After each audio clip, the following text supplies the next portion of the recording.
This is Kanzenshuu, the podcast, episode 364 for the date of July 4th, 2014.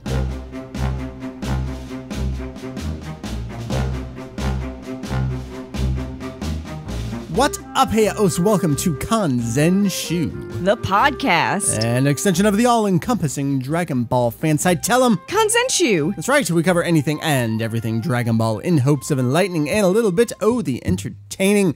My name is Mike Vegito EX, and across from me, joining me for the intro and the outro. Yes, I'm here for the easy parts. That's right. Mary, how you doing? Good. It's good to be here. It is a star-studded episode, starting with Mary. Oh, thank you. You sure know how to butter me up. Soon to be washed away and replaced with Heath, Mr. Hujio. We'll hear from him washed away? A little bit. Am I expecting a typhoon? Oh, in hurricane season? It's true. Arthur's all up in this piece. Arthur's up in this piece. And then we have, for the first time, I've been running my website since 1998. I mean, Kanzenshuu prior, Daizenshu EX, and Kanzentai, going all the way back to January 1998 with Vegito EX's homepage. In the early days of Daizenshu EX, we actually did have a couple interviews. We had a Sean Schemmel interview and we had a Sunny Straight interview in text format on the site. And all the years since then, including the podcast, which began, I was just telling you the other day, you're like, oh yeah, the podcast is like 7 years old. No, the podcast is about 9 years old. Started the show November 2005. Never once on the podcast, other than Steve Simmons, who translates Dragon Ball Z, Dragon Ball GT, Clyde Mandolin did Dragon Ball for Funimation. We've never actually had anyone from Funimation on the show. Right. That changes for the first time, sort of kind of here. This episode, we're releasing this episode. Normally we do it on a Sunday or a Monday for that week. This is a little bit of a very different kind of episode. We're celebrating Battle of Gods kind of for the third time in a way. It's the gift that keeps on giving. It is. Our first celebration was March 30th, I think it was, 2013, the Japanese theatrical debut. We had Julian, of course, over there in Osaka land checking out the movie firsthand. Then we had the Japanese home release, which was last September, and we all got a chance to check that out. And now finally, it feels like we're the last country in the world, although I'm pretty sure France doesn't have it yet. Yeah, well, France. Not quite last. The United States is finally getting Battle of Gods in an official capacity. Now, things are rolling out a little weird. This weekend is Anime Expo out in California, and sort of kind of in conjunction with that and kind of off in doing their own thing, Funimation is doing a debut of their dub of Battle of Gods. They had what they're calling a red carpet kind of layout and event debut premiere thing, and that actually just happened as we're talking last night. So it's all done. And then our fourth coverage of Battle of Gods will be next month when the larger rollout comes. So, Mary, what I would like to do with you right here, we're basically just setting up the show. We'll set up the interview in just a minute here. And then at the very end, after the interview and after we talk with our buddy Josh, who was at the event last night, you and I are going to come back and we're going to look forward to what is to come with this theatrical rollout next month. And so this is like the getting excited for Battle of Gods in North America. I mean, this household is a little weird because we have the Japanese release, we have the Cantonese release, and we have the Mexican release of the movie. Yeah. We are weird, though. A lot of people actually have not seen the movie yet. Correct. So, I mean, this is an exciting time. It's the kind of thing where, yes, we've been covering it for what feels like almost 2 years at this point. There is a huge portion of the audience that has not seen it, and it's a time like this is always a great opportunity to continue that celebration. It is a big deal that the movie is finally coming out here, so we want to make it as big a deal as it really is. So that's our goal starting this episode into next month. Let's start off those celebrations all over again. I actually had an instance last weekend. I was at an event, had nothing to do with anime at all, but there was a person there who was wearing a Majin Vegeta shirt. Oh, that's right. Yeah. I was like, okay, well, I can't not say anything. Yeah. So I had to say something. And I was strapped for something coherent to say after being like, I like your shirt. Right. So I said, oh, have you seen Battle of Gods yet? It's the new DBZ movie. And this person said, yes. So, I mean, obviously not the English version, but I was pleasantly surprised that I wasn't met with a dead stare, like, what are you talking about? Right. So what I did let the person know is like, oh, it's coming out theatrically here, limited run in North America, so you should check that out. So I felt like I was doing my civic Dragon Ball duty. Mary's the shill on this show. I am. I don't know how that happened. You're going to go away in a minute. Heath is going to join me. We chatted with Sean Schemmel, Chris Sabat, and Justin Cook from Funimation about Battle of the Gods. That's what we wanted to talk about. And Heath and I will set that up real briefly. We want to talk about the movie itself. I think we had a great chat about some of the themes in the movie, some of the casting decisions and the reasonings for some of those kind of things. Great stuff. So you have that to look forward to. After that, our buddy Josh Kendamu, him and Ryan Caster were out there for the red carpet debut last night. They were kind of our West Coast senior correspondents for Kanzenshuu. Senior analysts. Right. Checking out the movie and acting as our kind of press correspondents out there. So we're going to learn what was the event like? How did it feel? What was the atmosphere? And then get a couple impressions of the dub of the movie. And then, of course, we look forward to next month when a little bit larger of a rollout. So that's what's on tap this episode. It is that, like I said, that third part of the Battle of Gods celebration. So Mary, goodbye. We'll see you in a little bit. Yes, you will. All right, Heath, you're jumping in now. All right, so we're jumping in here to our topic. Heath, momentarily, you're about to hear, we're talking with Sean Schemmel, Chris Sabat, Justin Cook. Battle of Gods debuts tonight. What day is this? This is July 3rd? Today is July 3rd. I have no idea what day. I know, it's so weird. It's a weird week. So we had a chance to chat for about half an hour, though. We had some kind of low bandwidth at the start, so we'll see where it is that we jump into the recording here. We talked about Battle of Gods for a good amount of time. Good stuff, right? Oh, it was very good. It's refreshing to get their take on it, because a lot of times when these things happen, you don't really get to hear what they think unless it's a press statement. Yeah. And we've got a lot of that. It's just press release after press release. And these are people, I mean, they work on the show. This is the folks that are producing the show in North America. And to hear they have a very different perspective from Japanese voice actors. They have a different perspective than we do coming into it. And so to hear their different informed perspective on the movie itself, which is what we wanted to focus on here, I thought that was super, super cool. So check out the interview we got coming at you right now, and we'll catch up with you after that.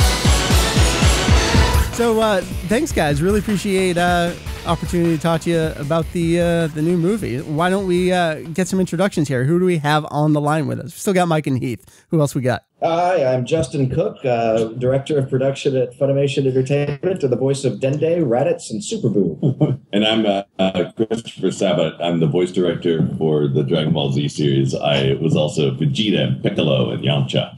My name is Sean Schemmel, and I voice Goku and King Kai on Dragon Ball Z. Here we are on the eve of Battle of Gods premiering English dub over there in California. I know we got a little bit more to wait for the rest of the country to go check it out. So I kind of want tonight. Yeah, it's tonight. We got a couple of friends out there that are going to go check it out. So we're excited to hear about it. We wanted to talk about the movie with you guys because we've been so psyched about it since it debuted in Japan last year. It's been all Battle of Gods all the time for us at Kanzenshuu. So I wanted to pick your brains on the movie a little bit. Dragon Ball Kai was a chance to kind of take a real new, fresh approach with the series, but at its core, it was still kind of DBZ. Battle of Gods, it's entirely new. It's the first new thing, 17 years, all new material.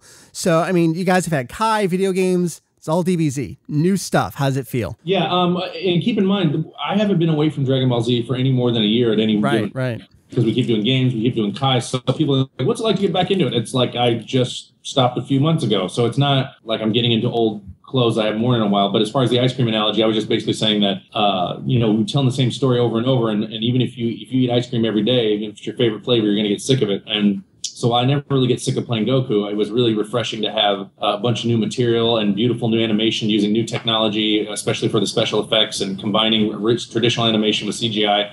That is just taking this movie to a whole new level beyond anything we've ever done on Dragon Ball Z. And it's my personal favorite bit of material of all Dragon Ball Z canon to date, in every way. And I basically chimed in to say the same. It was really refreshing to see something new. All the games have retold the same story. All the previous iterations of either fixing the old box sets or covering up the original Canadian episodes and all that other good stuff. It's always been recording the same story, and it's so nice to get something new and fresh. Yeah, over the years, we've seen Goku countless times in the series and in the movies, but how did this Goku really feel compared to all the other things that you've done, Sean? Well, it was interesting because Goku doesn't usually have a lot of a wide range of emotions, and so there was a couple of new emotions he had to explore here, and a couple of new things he did that I'd never seen before, such as, and this is a spoiler alert, so tell people who are listening. It's all good. Spoiler alert, that there is a moment where Goku does achieve the Super Saiyan God mode, and he's asked how it feels by Beerus, the god of destruction. And I had to encapsulate how Goku would experience a godlike power, which was far, far, far beyond any Super Saiyan level, in 2 words. And those 2 words were pretty tits. Or it's the tits. No, it's tits. It's tits. Yeah, that's what we should have said. So Beerus is like, how does it feel to be the god? And I'm like, it's tits. No, that's not what happened. But there was that emotion, and then at the end of the series, end of the movie, spoiler alert, Goku, and you know, in real life we all do this. We all joke with each other and tease each other, at least I do, and maybe do impressions of each other. And Goku gets to do a Vegeta impression at the end of the movie, which I've never seen them joke around like that. Where Goku's like, "Oh yeah, you were all like my Bulma," and Goku does it in the Japanese, so I do a Vegeta impression as Goku at the end of the film. So that was new layers for Goku, who doesn't have a wide range of emotions. Lots of new layers for other characters that I had not seen before. And I forgot what the question was, but I think I'm answering. No, you got it. You know, it's a good segue. Chris, I want to talk to you about Vegeta. He's got so many chances to shine in this movie. New emotions for him as well. How'd that feel? I think that's one of the best parts of the film. The good thing that Battle of Gods has is it has the epic fight that people are going to want. But what I think it also has that true fans of the series will enjoy is that it really is very character based, and it explains a few things that weren't explained in the series. It actually discusses or it makes assumptions that Gohan and Videl are married.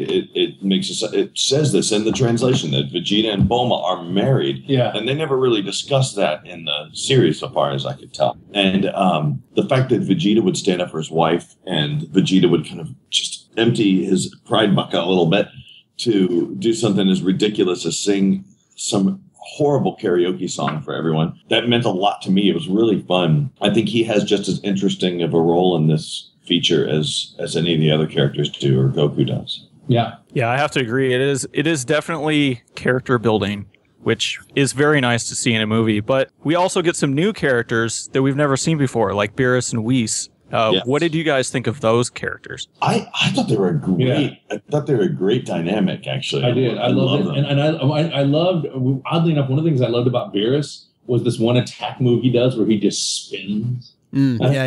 Just kind of spoke volumes about, to me, it just said a lot to me about the character. Just, I don't know, it seems simple, but it was just like weird things that. You'll love it. There's something about the character I love too. At the very, very beginning, when Beerus wakes up for the first time, you'll see him kind of slink out of bed slowly and kind of fall from platform to platform because he's not quite awake still. That's a very comic way to introduce a badass character like that. True. And I think we found, very luckily, and that's the fun thing about having Dragon Ball Z come to us, to be able to find a couple of people who haven't been in the show yet, who are extremely strong actors.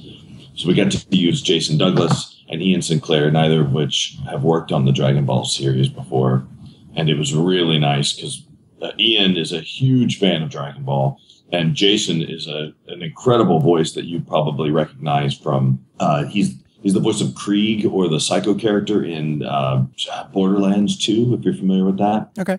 So he's really, I had to find somebody who was capable of doing all the intense fighting stuff as well as the acting, and he fit the bill perfectly. Sounds very similar to the original, honestly. And it's so rare to be able to bring new, members into the club, and so it's so fantastic. Even with some of the older features that we did, we would reutilize voice actors who were already well associated with the series.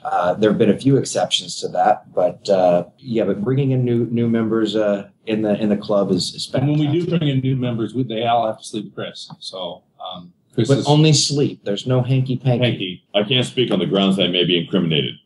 What was it about those characters? Like, what were you looking for? Was it some kind of intonation? Was it the raw quality of the voice? What were you guys looking for with those two? It was a tricky casting, partially because it had to be done very quickly. Right. We had to cast this for the previous, or the most recent Namco Bandai game. Right. And at that time, FUNimation did not have any legal copies of Battle of Gods in-house. I was asking everyone, I'm like, does anyone have a copy of this? I even emailed the Team 4-Star guys. I'm like, look, guys, I know that you guys can find everything. Find me a copy of that stupid movie. Eventually, people were able to send me clips that they'd found here and there. So I based the original casting of Beerus and Whis based on what the Japanese sounded like. And I think you'll find that they sound very, very similar. Both of them do. And I also, again, as I said before, to repeat this, it just was critical that they were capable of fighting too. And if you've seen the end of Battle of Gods, you know that this at least sets up the possibility of more. Right. So I wanted to make sure that whoever we used on these roles would be people who have done this type of thing before and can sustain this type of acting for a long period of time, because there's no telling whether or not they're going to release a series or another set of movies that we might see these characters again. So these just couldn't be people who are good enough to do an hour and a half long feature and then no more. I needed people who were going to stick around and were capable of that sort of stamina that's required for Dragon Ball Z recording. Yeah, of course. I mean, you want to future-proof that. At the very least, you have a new video game every year. So, I mean, the likelihood of Beerus popping up again is probably pretty high. You want to make sure you get them on hand. So, actually, Justin, I want to ask you, you've played some of the smaller characters in Dragon Ball. You know, we don't get Raditz this time around. He's not hanging out. There's a lot of good kind of in-between banter with some of the side characters. Were you able to kind of have fun with anyone in that way? You know what? That's actually some of my favorite dialogue that's in the movie, is when they're doing these panning shots across the party with all the party goers, and all of the different small little dialogue or improvised lines that a lot of the actors would do in character were just absolutely hilarious. And unfortunately, I don't know that you're going to get to hear a lot of that in the mix. Hopefully, or maybe there will be some special features that highlight some of it, but some of the dialogue there is just absolutely hilarious. Yeah. In the sessions when we were recording each person, a character like Marin or like a character like Ox King would typically have 4 lines, maybe a few lines, and then the rest of them are all happy birthday and then a bunch of crowd walla. Right. The actual recording for them only took about 10 or 20 minutes, and then it'd be about 45 minutes of having to do all of the talking behind all of the scenes. So, all right, you're Ox King. In this scene, how about we talk about how you just got a new hat or something like that or whatever. So it was a lot of improv that the actors had to do to kind of stay in character and kind of keep the background stuff lively. Yeah, that's crazy, because I mean, you guys do it differently from Japan, where you're kind of sectioned off one by one, right? It's just easier that way. So it would be cost prohibitive and very difficult to bring in the entire cast just to do that. So was it a lot more challenging to kind of have these one-off conversations? Did you have anything pre-recorded to kind of bounce off of each other, or is it just kind of organic the way it happened? In my case, I was lucky because I think I may have been the last person really? I got to hear what everybody was saying, which is why it was so entertaining for me. But you're right. There will always be those first instances where you're the first person to record, so nobody else is there. But even with that being said, I mean, the talent that's on this show, they don't require anyone else to be funny. They can do that all on their own. Man, if you could hear, if there was a way to isolate just Chaozu's track in the wall, because Brina Palencia was one of the first people to record. And as you know, she kind of replaced Monica Antonelli about 10 years ago on Chaozu War. And I've had this philosophy for many, many years, or this hypothesis for many years, that Chaozu actually doesn't exist. It's a Fight Club thing that Tien has going. No one else talks to him, Yeah, so I was even like begging Funimation to just do one flash frame of Chaozu during one of Tien's lines or something. Brina does this thing throughout all the scenes where she's like, "Hey guys, can anyone? Okay. Can anyone? I get the feeling that no one can hear me." So she does this entire dialogue throughout the whole film of her not feeling like anyone can hear her, and she's starting to understand. When in the episode where they all get to have a wish from the dragon if they win the bingo tournament. Yeah. I remember she in that section after they announce it, they're like, "And you can win anything you want with the Dragon Balls." And that very next Wallace scene, Brina's saying, "I'd wish to be a real person." See, sometimes it has the advantages of being the first person to record. Yeah. All right, we're going to talk about the ending, even though Sean's not here. I think everyone else can chime in on it. Heath, what do you got? Yeah, as we kind of talked about earlier, with Goku jumping in at the end, impersonating Vegeta, it's really kind of a different ending that we've never seen before with the series. What did you guys think of it? And did you really see an ending like that sort of coming? Well, I assume, and we're talking spoilers here. We can jump spoilers, around it, yeah. spoilers on this. So you're talking about how the fight ends, correct? Yes. Yep. Okay. I think that it's odd, sure, and different to some degree, yes. But I feel like the real fight here was for Sean's character, Goku. With Beerus not being the type of villain who's looking, necessarily to there's not a cell. He's not trying to really gain anything. He's not trying to take over the world. Right. And so this causes, I think, Goku's character to just kind of come to the realization like, oh, well then, yeah, I give up. Yeah. And that's, I think that being able to kind of, one of the reoccurring themes in Dragon Ball Z is put it, pride before the fall. And I think that's what this movie specifically speaks to. The vehicle for that particular lesson in all of Dragon Ball Z has for many years, it's consistently been Chris's character, Vegeta, who usually suffers from that. But for this now to happen to Goku, I thought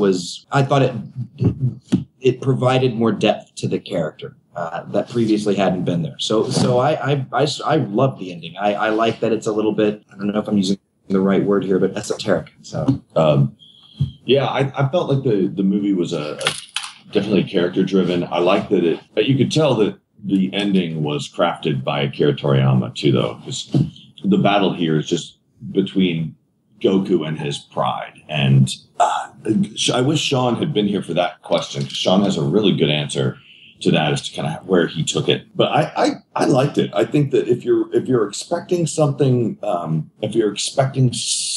something super epic at the end, maybe you'll be a little bit disappointed. But if you're a fan of the Dragon Ball series, you'll understand that it's kind of a nice, perfect ending for a Dragon Ball movie. Yeah, I think you summed it up where this is such a Toriyama crafted story. We've gotten the behind-the-scenes story that he basically came in and said, no, and just kind of redid the whole thing. And I feel like this really is the Dragon Ball we know from Toriyama, and to see it brought to life this way, it was just an amazing experience. And I'm glad to hear you guys feel the same way. It felt really good. It's funny. Some of the jokes in it are kind of fun, like really Toriyama-like, very Dragon Ball-like.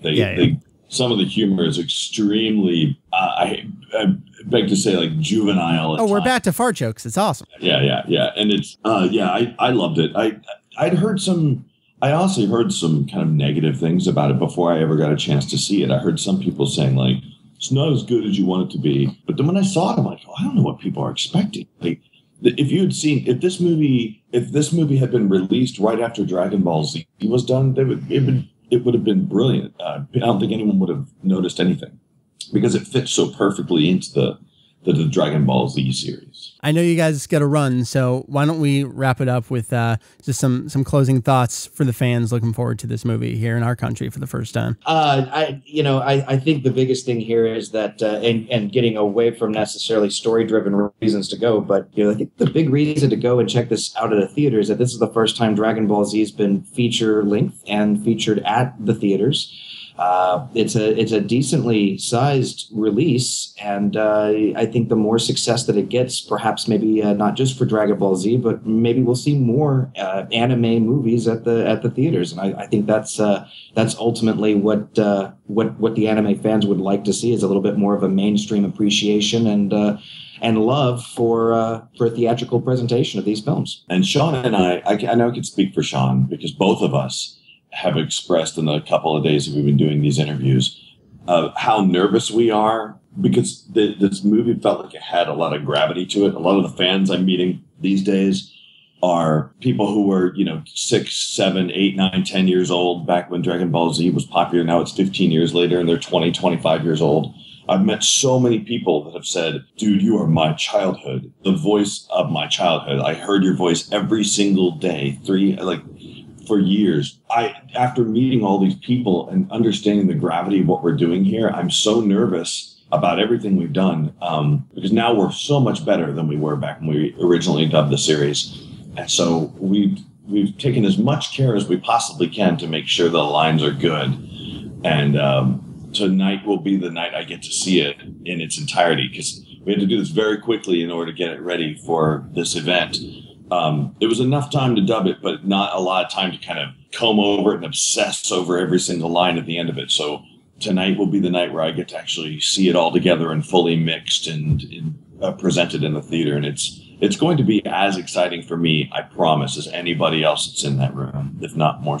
That's awesome to hear. Well, I know we're out of time here, so thanks to Sean, who unfortunately had to go, but we got Justin and Chris here. Thank you so much, guys. Appreciate it.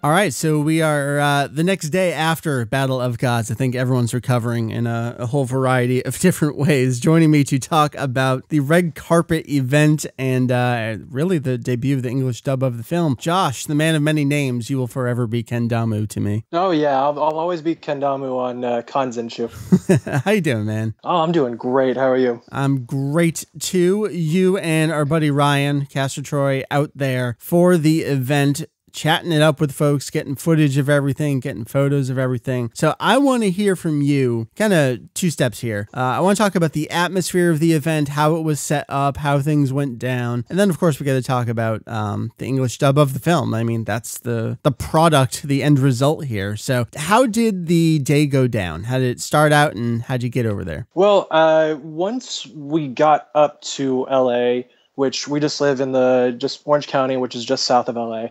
Once we got up there, everything was happening at the theater that was right near the convention center where Anime Expo was going on. And it really wasn't that hard to find out which one because we already saw a bunch of Dragon Ball cosplayers standing outside. They were all hanging out, all excited, ready to go. All hanging out. It was like, 4 hours before the film even began. They're still hanging out. And so we went over there. We went outside where they kind of sectioned off everybody who's waiting for the 9 o'clock film, and everyone was just really jazzed up, and they were kind of doing all kinds of photo shoots for everyone. They're grouping different cosplay characters by like what era, what arc, that sort of thing.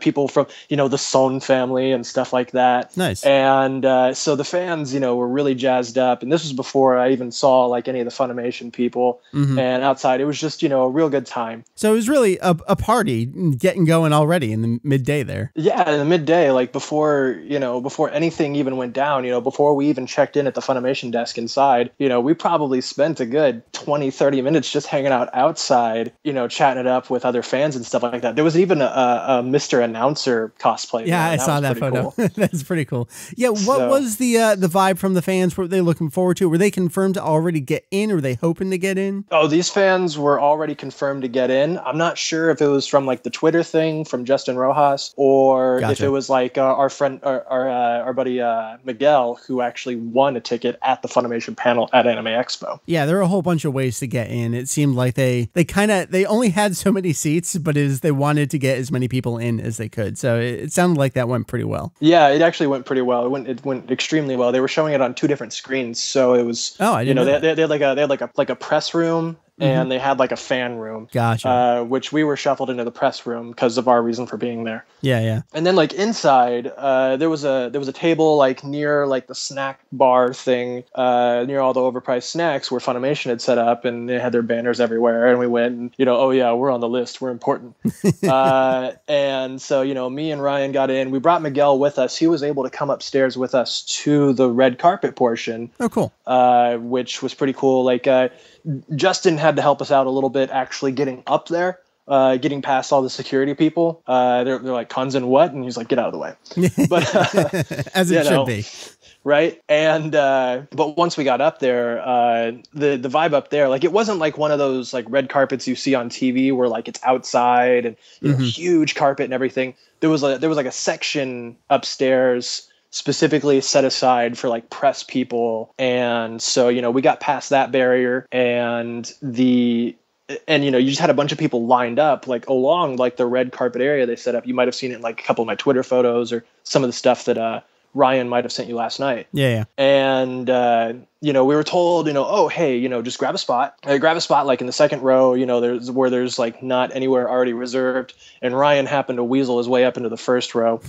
And he just started taking all kinds of pictures and stuff. And like the atmosphere was just buzzing up there too. Not in the same sense as like with the fans downstairs, but in like the, wow, this is a big and important event, something that I would never have thought of when it came to Dragon Ball. And once like the Funimation cast were pretty much like the first people to show up for it, and they did all their individual pictures, and then they did like their group shots, and they talked to media people along the way on the carpet. And then after that, they kind of started mingling around like in other spots and talking to the fans who were trying to get back into the red carpet spot, because they started letting fans upstairs a little bit at some point, but not actually onto the carpet. And that's when we caught Chris and did our video with him, and it was just pretty much electrified. Like even the people who weren't necessarily fans, like it was just really awesome. And some of the celebrities that showed up, some of the younger stars, you know, they grew up watching Dragon Ball, or some of them were still growing up and watching Dragon Ball, and it was really cool seeing them like in like maybe, you know, like the orange Goku Dogi hoodie, like doing like Kamehameha for like the press cameras and stuff. That was, you know, pretty awesome. Yeah, you know, tell me about the celebrities. From what I hear, Soulja Boy bailed on him. Yeah, I didn't see him. A lot of the people I saw were like TV stars and stuff like that, from like Teen Wolf and like Modern Family and stuff like that. Not a lot of shows that I generally like watch every day, but you know, stuff that's like recognizable. A lot of people saw who they, you know, knew who they were and everything like that. Yeah, I was looking down the list. I'm like, I recognize Laura Bailey, and I recognize her from Dragon Ball. Right. So like some of these people, like it wasn't like, you know, I was walking up there like expecting to see like Keanu Reeves, you know, come up or something. It would have been a good one though. Yeah, especially, you know, if they did some wire work for him. Exactly. But yeah, so it was pretty cool. And everyone, you know, of the Funimation cast, like they seemed like they were just as blown away by this event as any fan or like anyone like me or Ryan or whatever. You know, they were just, you know, they were super excited about it as well. That's cool. So we're up to the point where they're introducing everyone on the red carpet. We had, I think, a couple hours ahead of time. There was about an hour of them all doing that before the screening was set to start. So was it just the photos and the mingling and the chatting for that hour? Yeah, pretty much from like 8 until like a little bit after 9. It actually ran a little bit over. We had to bail out on the very last part of the red carpet. Gotcha. Some of the other celebrities showing up so we could get in and actually see the movie. But yeah, it was mostly just that for like that whole hour-ish, just, you know, talking, getting pictures taken, photos, videos, pretty much just all the press stuff that they could muster. All right, well, let's head into the movie itself. Had you seen Battle of Gods prior to this? I assume you have. Yeah, I've seen it like maybe 2 or 3 times since it came out. Gotcha. So you were going into this knowing the film, knowing the story, knowing what to expect. This really was just, all right, let's watch the English dub. And I think we're all going into this expecting, all right, it's going to be basically Kai caliber. Chris Sabat's in charge of it, it seems, and he loves the show and making it as successful as it can be and relishes in just how awesome DBZ is. I think we all knew what to expect. And is that what you saw in the final version here? Yeah, that's exactly it. You know, anybody who's expecting like Kai level, you know, sort of acting, especially like maybe like Saiyan Arc Kai when everyone was still super excited about it. Like that's really what you're going to get out of this. Like all the humor even like translated over really well. Even some of the stuff like, for example, when Goku was introducing himself to Beerus, and like, you know, in the Japanese version, he's all like, you know, oh, Sora Goku, oh, watakushi wa. You know, like that stuff like that you can't really literally translate. They still did that really well, you know, having Goku, you know, go over into a more formal kind of speaking that you would never hear from him, even in English. The bingo stuff, everyone's been asking me about the bingo song. Right, and, you know, that was still just as hilarious, that sort of thing. Everything translated over really well. And, I mean, my Japanese isn't absolutely wonderful, so I couldn't tell you if it was like word for word translated compared to some of the subtitles we've seen out there. Yeah. But from what I picked up, seeing it 2 or 3 times raw and with some various level quality subs compared to the dub, like you're getting an accurate translation out of this. Yeah. What did you feel were some of the highlights of the dubbed version of the film? I mean, you already mentioned the bingo, getting some kind of accurate portrayals of Goku flipping around there. What else? Well, the power of love Vegeta. I mean, I loved Vegeta throughout all of this, you know, just in the same way that, you know, I loved him in the 2008 special. There's that. The conversation toward the end while Goku and Beerus are fighting, you know, like that worked out really well. Another big highlight would maybe be hearing young Trunks and Goten again for the first time in a very long time outside of video games, and seeing how well they're doing and whatnot. It's just overall, like, all the lovable moments people keep talking about Battle of Gods, like those are all just as lovable and just as worth looking forward to. Yeah, so all the key story points, the feelings, you felt like those translated over pretty accurately. Yeah. All the inflections and whatnot were accurate to, like an English dub, for example. So that was all pretty good. Really, the only big change, and it's not like super huge, that was with the dub wasn't even in like the dubbing process itself. It was in the end credits. Yeah, I was actually finally getting a chance to check out the Mexican Spanish dub of Battle of Gods earlier today, and I think I know where you're going. And that's, from what I understand, Flow is one of those bands, maybe it's with their record label, maybe it's with the band themselves. They don't either want or allow their songs to be dubbed into other languages. Now, when the CD single for Hero, Song of Hope, and Head Shala came out, included on there was an English version from the band of Head Shala. And then when I believe it's the Cantonese Blu-ray came out, people were like, the version of Hero in here seems to be an English version, and that wasn't on the CD single. The Mexican version was the same way. It was those English versions of both of those songs over in that version. Was that the same thing you saw here in the Funimation English dub? With Hero, I was kind of really caught up in what was going on. I know, there's so much action going on there. That I didn't really listen for the lyrics. Also, I just haven't like memorized that song to death or anything either. Well, and here's the thing. Their English version of that song is completely incomprehensible. So I'm not surprised that you couldn't pick up what language it was. Right, but with Chala Head Chala in the end credits, it's pretty much like with like the classic regular version of Head Shala, how there's those like English verses. That's what was used, which is probably what you're talking about on the CD. Yeah. That's what was used for the end credits of this. And one thing that Ryan and I were kind of joking about on the way there is they might take out those Kanzenshuu panels and put in like the orange bricks or something instead. But no, they actually kept that Kanzenshuu, like the whole like visual from the Japanese version. Good. In that. So, they changed the credits up a little bit to be able to include, the English voice actors and everything as well. But that's, and then include all the Japanese people who were involved with it. And, but that's pretty well standard fare. Yeah, exactly. So it sounds like if you're into the English dub, you have a pretty good version coming your way. And if you're going to check it out as a curiosity, you have something pretty decent coming your way. Yeah, exactly. It's just for anybody who likes the English dub of Kai, you're going to like this. Now, here's something that we didn't quite talk about with the Funimation folks, but you're going to hear me talk a little bit with Mary about kind of after this segment. And that's different types of fans we've had in North America over the years. That's due to the age, the project they came into at the time, whether it was kind of like season 3, 1999, whether it's today's current generation with Kai. There's a lot of different people that like DBZ for a lot of different reasons. Now, you said you kind of got shuffled off into the press room, but even just in there, what kind of vibe did you get in terms of enjoyment, disappointment perhaps at the ending? Did you hear any kind of chitter chatter afterward? Well, when I was watching it, everyone pretty much like laughed and got excited and clapped and whatnot, like at all the right moments. Yeah. And when we got out of the theater, Chris Sabat, he was actually all like, man, I wish I could have watched it with the fans over there.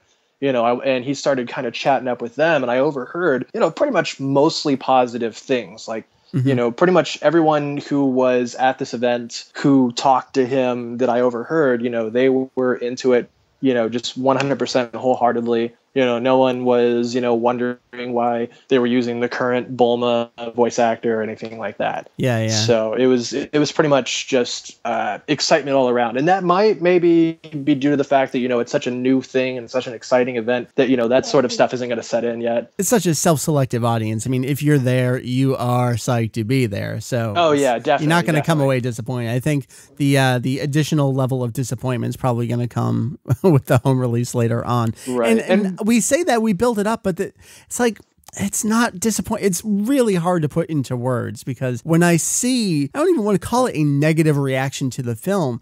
It's more a disruption of expectations than it is flat out disappointment, I think. Without there being like Frieza's voice at all in the film, without there being like, a young child Gohan in the film. Yeah. Really, the only person left who was, new was, Bulma. And so everyone, has been there since 98. So it was really hard to disappoint anybody with that. Yeah, it was the previous number 18 voice actress. I guess she was replaced in Kai. And then in terms of the musical score, it's kind of like this neutral ground for everyone with Norihito Sumitomo's score. It's not Kikuchi / Yamamoto style, and it's certainly not a Faulkner Productions or Mark Menza or Nathan Johnson kind of style. It is what it is, that's for sure. Yeah, and I think also speaking of that, I did kind of get like a little bit of like the American score vibe from when Goku finally showed up poolside with the rest of them, being like, hey, wait a minute, I've got an idea. Like, and he's walking along all like dramatic and stuff. Oh, absolutely. Like that piece of music right there, like that was kind of, American score-ish. People have been saying that about Sumitomo's music over in the Buu arc of Kai. So it's like, maybe this may appeal to the word casual gets tossed around in such a pejorative way. And I don't mean it to come across that way, but to the folks who just watch DBZ as a show and like, yeah, that was a cool show. The average American audience. Yeah, I'm sorry. Yeah, it's just going to fit in with probably what they expect and remember that way. Yeah, and I think maybe that, I kind of just, when you're saying that, just a little thought popped into my head that, Kai was originally extended for the foreign audience. Yeah. So maybe they, they said, oh, well, a lot Dragon Ball Z fans, they like this score. Maybe we can get a guy who, do something like that. Yeah. Do something like that without being like so 90s hardcore about it. Right. So, and then also, after the film, there was an after party also. Yeah, so what went down there? Anything exciting? Oh, well, so it was pretty much like your standard after party for that sort of event, like a company after party. You got a little room sectioned off for the people, you get in with, like, we were given these like orange Dragon Ball Z wristbands to show at the door on the way in. And me and Ryan and Miguel and this other guy that we met, like, went over there and, we hung out, talked with fans, talked with the cast, talked with the crew and whatnot. And the thing that made it different, though, besides, like the open bar and the snacks and all that stuff, right, was the fact that, okay, so this place was called Lucky Strike, and there's like a small bowling alley in that room, basically. Okay. And at the end of each each couple of lanes, and like around on the TVs around that room, they were showing Battle of Gods on Blu-ray, but it was subtitled. Oh, really? Yeah. And that was really interesting. And I kind of got caught up in that for the first few minutes, just checking out like little bits and pieces, seeing, and like people, like Miguel would ask me, he's like, I wonder who subbed that. Maybe it was Daimao, Oh, yeah. So you weren't sure, was it like the Cantonese version? Because that did have English subtitles on it. Or was it an in-house Funimation thing? I asked Justin Rojas, and he said, well, this was something that we threw together in-house, but it's not representative of the actual final product. Gotcha. So maybe it was like the first pass before someone goes over and smooths it. Right. Like, for example, they were still calling him Beers instead of like Beat Us, which is, what they settled with the dub. But at the same time, like they don't call him like the God of Destruction in the dub. They call him Beerus the Destroyer. Oh. Which really brings up like Ghostbusters vibes for me. Oh, that was something that we were looking to get into. We just didn't have time with our interview earlier. That's really interesting that you feel like they're avoiding the God hierarchy thing there on purpose. Well, as much as they can with, a transformation called Super Saiyan God. Well, right. That's the thing. Like, you can't avoid that in the whole movie. So why then not go with God of Destruction? I don't know. Maybe I was thinking maybe it might have to do with lip flaps, because God of Destruction versus the Destroyer. Hakaishin Destroyer, maybe. Yeah, so there might be that. I mean, they were in the subtitles, they were being all like, Kaio-sama, Beers-sama, that sort of thing. Interesting. So, but it was Beerus the Destroyer. Oh, okay. And that was probably the only real title change. They didn't refer to him specifically as a god. now that I think about it. They referred to him as a deity.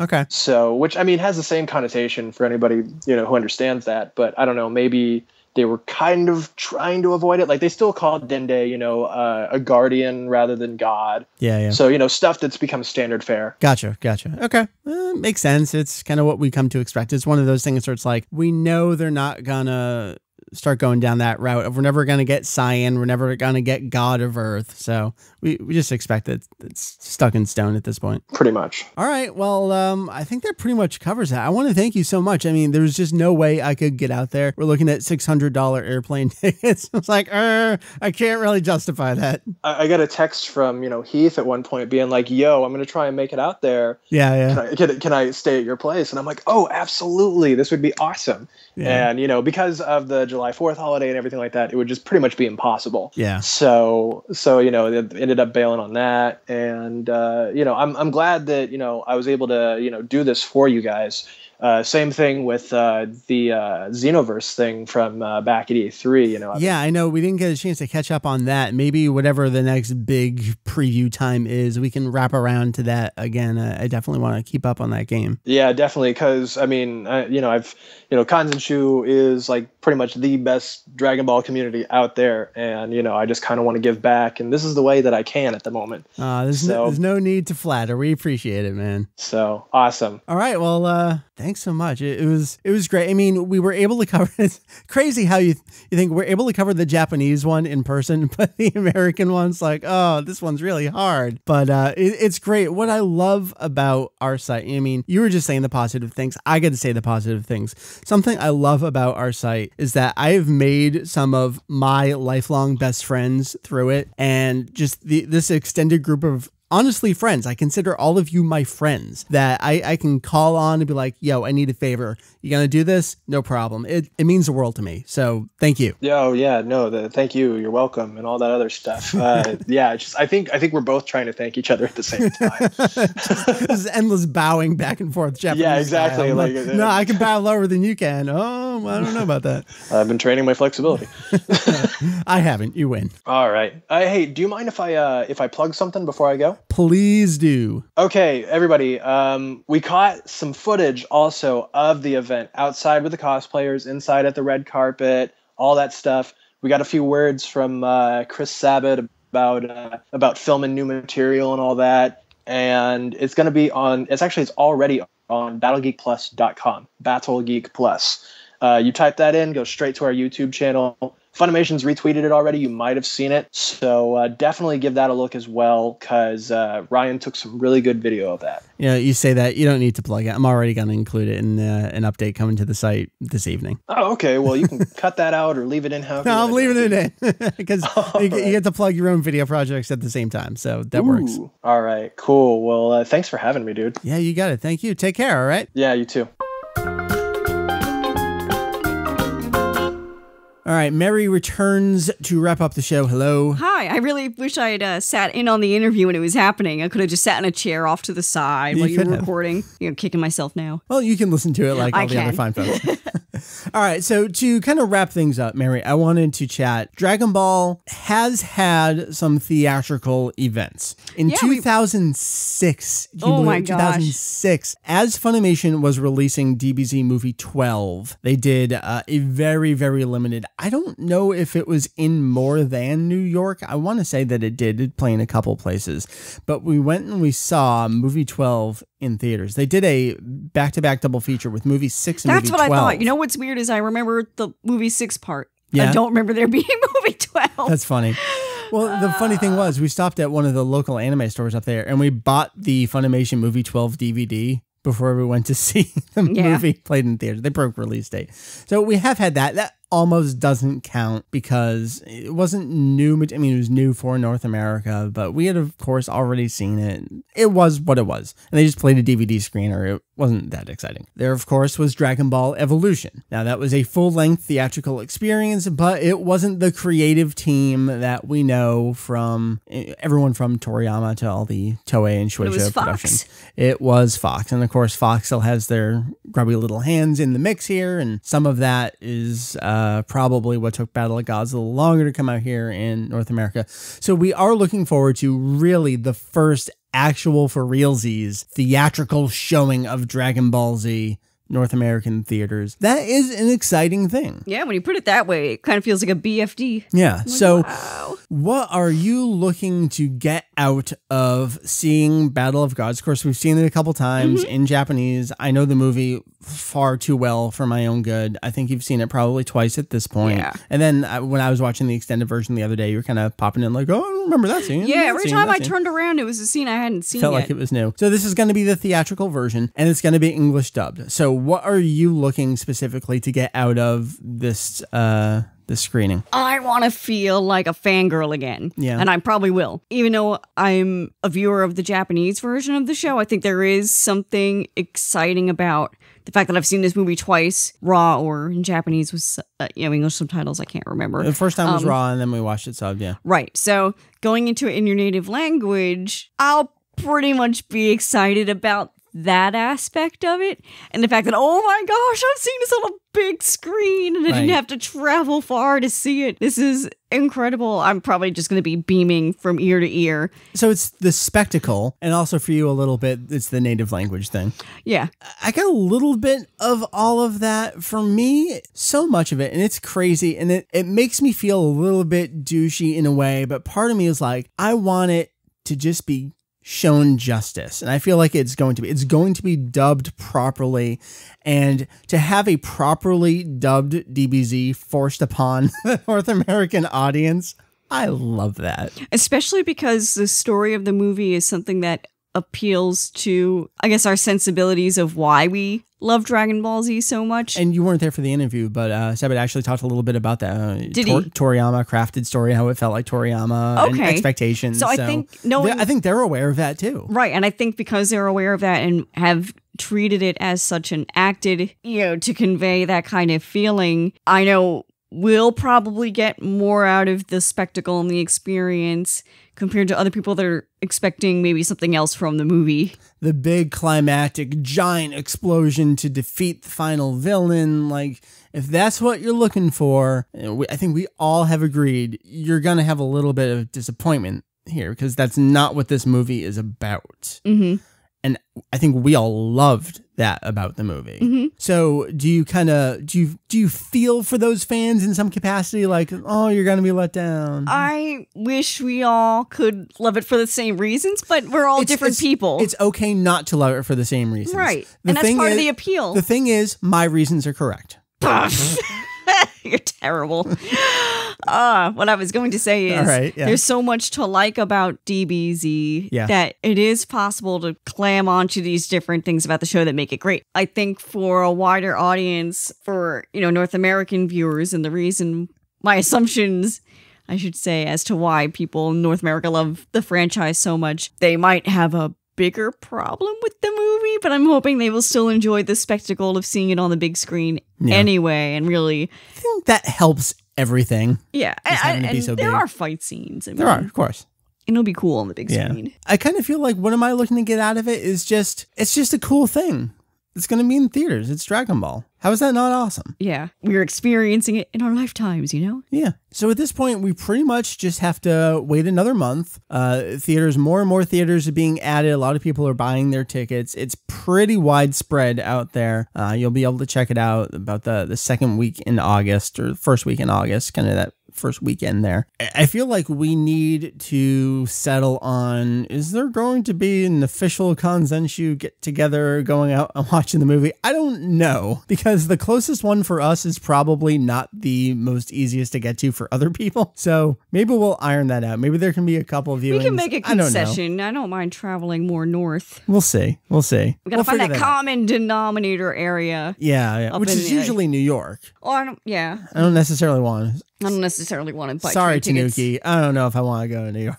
So stay tuned for semi-official Kanzenshuu movie get-together planning. But yeah, our re-celebration of Battle of Gods gets to continue a few more times. Right now, next month with theatrical showing, and hopefully in the near future with the home release from Funimation. I can't wait to own a 4th Blu-ray of the movie. You can't wait to keep buying it. We were joking that at some point, Battle of Gods is probably going to rival my DBZ Movie 1 collection. Probably. Just by virtue of it being more recent and easier easier to get as it's coming out all over the world. That's a frightening thought. Shut up and take my money. Exactly. Mary, I think that's going to bring it to a close. This was setting up Battle O' Gods yet again for set them up and knock them down. Hopefully a new audience that can enjoy it. You got anything going on? No, you got nothing going on. No, I gave my one story, my one public You're chilling. shameless plug for go see the movie in theaters. Right. You playing anything these days? No, not really. I thought I was. Did I drop something? No. No. All right. Sadly. Exciting times. Ah, yes. I guess in terms of gaming, if you want to join the ranks, as you sort of kind of did, and then... Oh, right. You're talking about FF14. I'm talking about Final Fantasy 14. Yeah, you did have me play that for a little bit. And I was like, too many damn buttons. Only so many buttons. Join us on the Midgard Sormer world, the server place realm thing. We do have a Kanzenshuu free company, which is, I guess, what they call guilds in this game. Happy to have you along for the ride. I need some more people to do some endgame content with me so I don't have to play with random people who shout racial things in the chat box. I'm just pleading for more normal people. Come on, come play.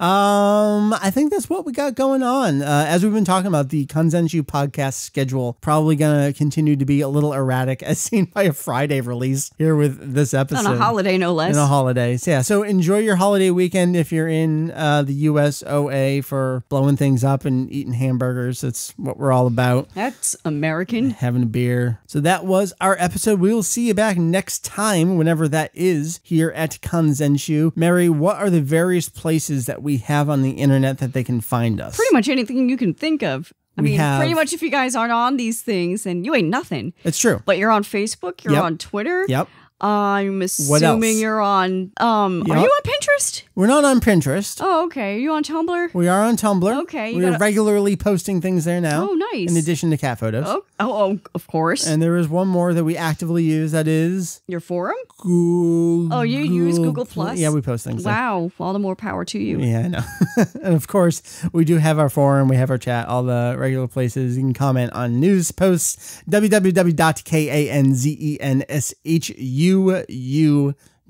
Kanzenshuu.com. So let's see. Thanks to Heath for jumping in and doing the interview. Thanks to Chris, Sean, and Justin for doing the interview. Thanks to Julian, I guess, for reviewing some questions, tossing things out. And we addressed one of the things he was hoping we would address in the interview, even though I didn't think we were going to have time to address the thing. Jake is off protecting us on Jupiter, and by Jupiter I mean Hawaii, because he's a bastard. Mary, thank you. Thank you as well. We'll see you next time. Yeah. Or a next time. At some time in the future. We'll definitely see you for the theatrical screening of the film. Without a doubt. You were around for that. I'll be there with bells on. With bells? With bells. It's figure of speech. Okay. We will see you next time. I have been Mike Vegito EX, Battle O' Gods, round 3 here. Look forward to round 4. Meet